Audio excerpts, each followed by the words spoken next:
Hi guys, myself Seema Sheljanan.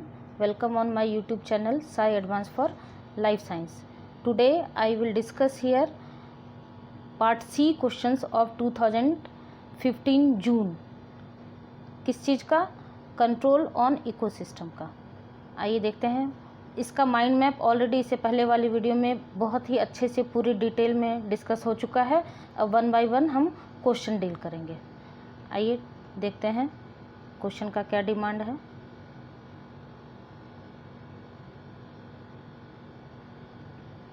Sorry, यहाँ देखिए.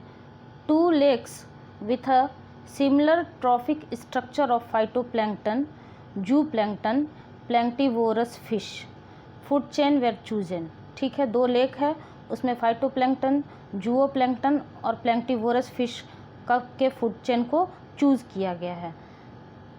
इससे पहले वाले में ट्रॉफिक लेवल में हमने आपको बताया था प्राइमरी, सेकेंडरी, टर्शियरी और क्वार्टरनरी ट्रॉफिक लेवल में. देखिए कैसे बताया था. यहाँ देखिए, ये सबसे नीचे वाला प्राइमरी था, उसके ऊपर वाला सेकेंडरी, फिर टर्शियरी और फिर क्वार्टरनरी. तो ये कहाँ से स्टार्ट कर रहा है क्वेश्चन में? अकॉर्डिंग टू क्वेश्चन क्या बोल रहा है? फाइटोप्लैंक्टन से. इसका कोड भी हमने बताया था. पिस्की ने प्लैंक्टी से कहा जू चलो और फाइटो को पकड़ कर लाते हैं. तो अभी पिस्की को इसने नहीं, पिस्की के बारे में कुछ नहीं बताया है.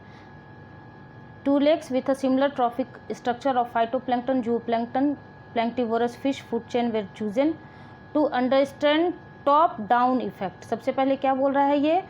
Top down. To understand top down effect. और some piscivorous fish those that feed on planktivorous fish. piscivorous fish कौन था? लार्ज फिश है. लार्ज फिश को ऐड किया है कहाँ? उस फूड चेन में.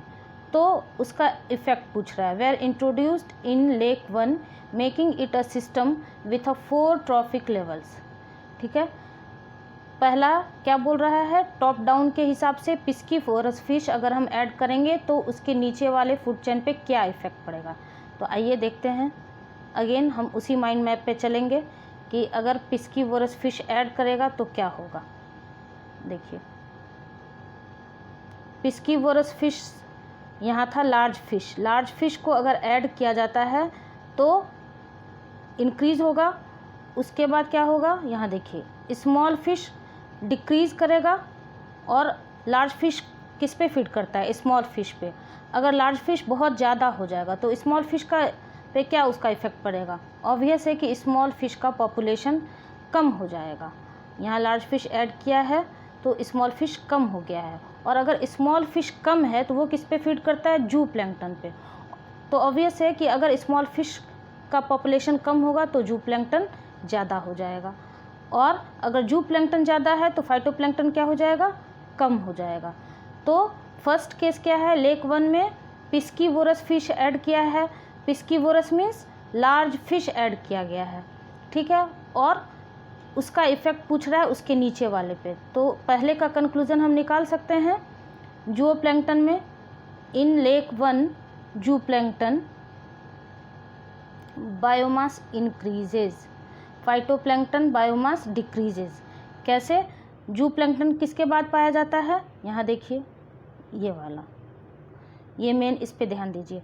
जूप्लैंक्टन भी पूछ रहा है और फाइटोप्लैंक्टन का एक्सप्लेनेशन दिया है. तो जूप्लैंक्टन अगर लार्ज फिश हम ऐड करेंगे, यहाँ पर एक बार और देखिए, यहाँ से अगर लार्ज फिश ऐड करेंगे तो स्मॉल फिश क्या होगा? कम होगा. स्मॉल फिश अगर कम होगा तो जूप्लैंक्टन ज़्यादा होगा. जूप्लैंक्टन अगर ज़्यादा होगा तो फाइटोप्लैंक्टन क्या होगा? कम हो जाएगा.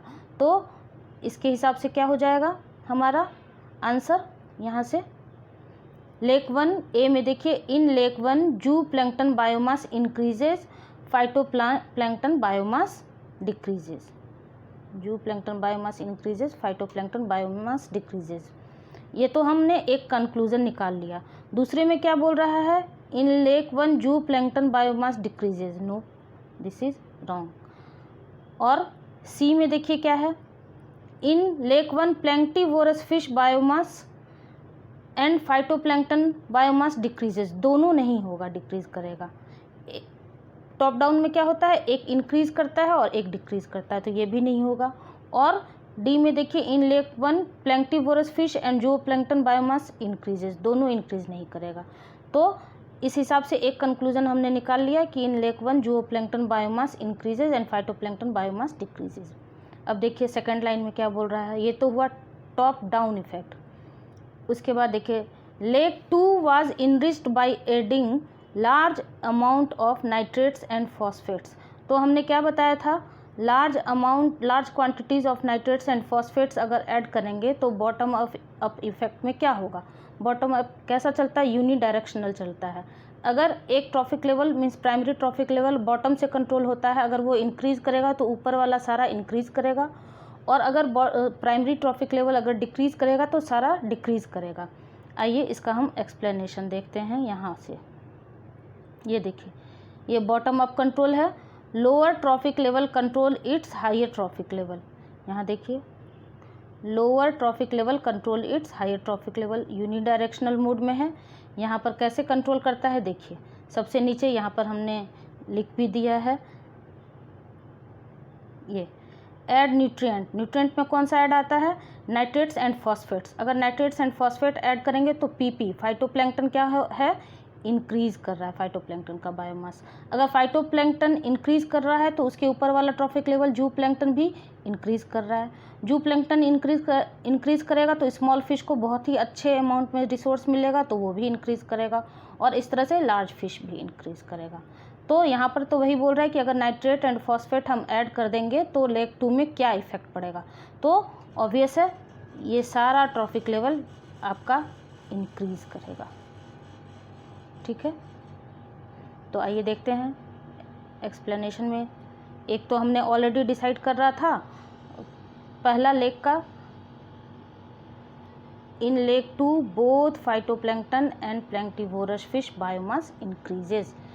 बॉटम अप में दोनों इंक्रीज करेगा, और टॉप डाउन में क्या होगा, जूओप्लैंक्टन का बायोमास इंक्रीज करेगा और फाइटोप्लैंक्टन का बायोमास डिक्रीज करेगा। क्यों करेगा, क्योंकि जूओप्लैंक्टन आपका किस पे फीड करता है, फाइटोप्लैंक्टन पे, जूओप्लैंक्टन फाइटोप्लैंक्टन पे। एक बार फिर देखिए लार्ज फिश अगर हम ऐड करेंगे तो स्मॉल फिश का पॉपुलेशन कम हो जाएगा, स्मॉल फिश का पॉपुलेशन कम होगा तो जूओप्लैंक्टन क्या होगा, इंक्रीज करेगा, जूप्लैंक्टन इंक्रीज करेगा तो फाइटोप्लैंक्टन डिक्रीज करेगा। इस तरह इसका ये एक्सप्लेनेशन हो गया। इस तरह से 1 बाय 1 हम क्वेश्चन भी डील कर रहे हैं इन वन पेज। देखिए इस एक पेज में मैंने पूरा top down control, bottom up control and wasp waist तीनों का कॉन्सेप्ट भी और तीनों का ग्राफ भी अच्छे से एक्सप्लेन कर दिया है। मेरे चैनल का मेन मोटो ही यही है कि कितने कम से कम अमाउंट में आपको ज़्यादा से ज़्यादा इन्फॉर्मेशन दे सके, क्योंकि CSIR का सिलेबस बहुत ही लार्ज है और बहुत ही वास्ट है। तो जहाँ जिस टॉपिक पे जितना कॉन्सेप्ट का ज़रूरत है उतना मैं डील करूँगी। मिलते हैं नेक्स्ट ईयर के क्वेश्चन में जो कि है आपका 2014 जून के C सेक्शन में, उसको भी मैं डिस्कस करूँगी। तब तक के लिए थैंक यू। अगर आपको ये वीडियो पसंद आया हो तो please like, share and subscribe ज़रूर कर दीजिएगा, और कुछ भी सजेशन देना हो तो कमेंट सेक्शन में बता दीजिएगा।